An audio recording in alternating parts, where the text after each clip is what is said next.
Hey everybody, welcome back to the channel. If you're new here, hello, I'm Nolan. If you're not, you notice something's a little different. You can see both of my hands in this video. That is because we have a wonderful camera operator, Mr. Mateo. We're recording. So a special thank you to him. Over the past few weeks, I've been going over my darkroom process thus far. In the first video, I showed you how I developed film. In last week's video, I went into how I make a basic print and find the appropriate contrast for it.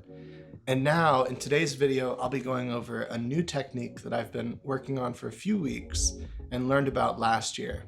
So last year, I was taking a course in history of photography, and we studied this photographer named Jerry Ewelsman. Jerry Ewelsman kind of created the foundational principles and elements in Photoshop, but before Photoshop was a thing, in the darkroom.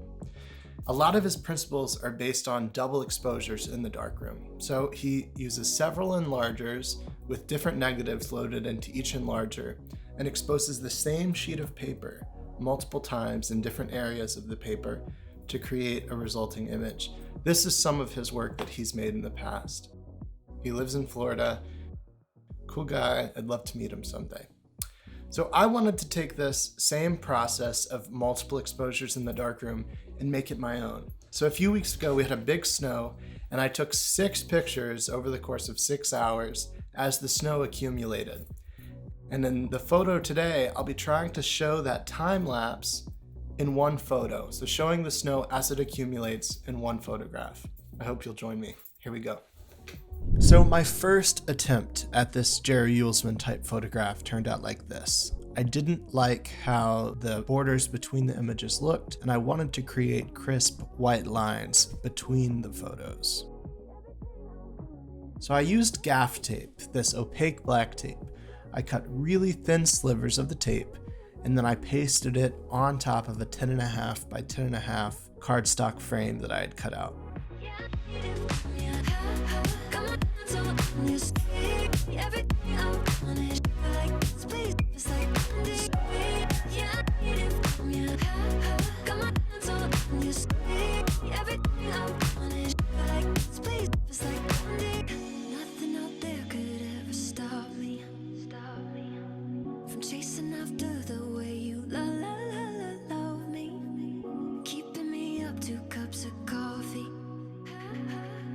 Once the paper's loaded, I add my frame on top of it, aligning it with the corners of the easel.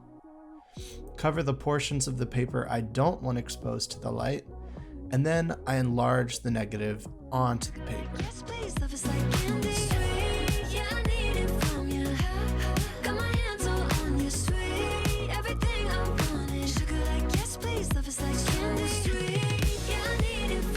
I am utilizing split filter printing in this photograph. If you don't know what that is, lucky for you, my last video goes into just that. I have 3 different negatives loaded into 3 different enlargers for a total of 6 exposures onto the paper. And I make sure to cover the sections I don't want exposed in between each separate enlarger.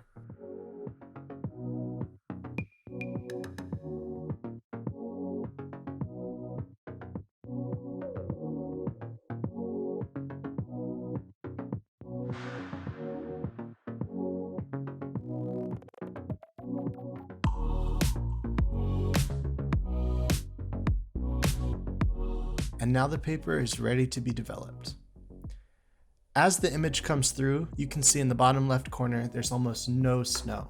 In the middle, there's some snow that was about 2 hours in. And in the last image on the right, there's a lot of snow.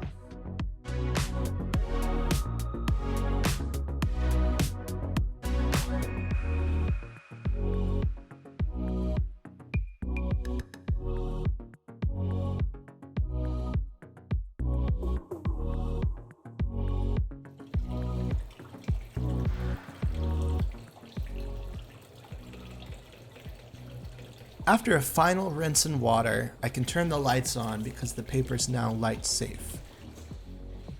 And here's the final result.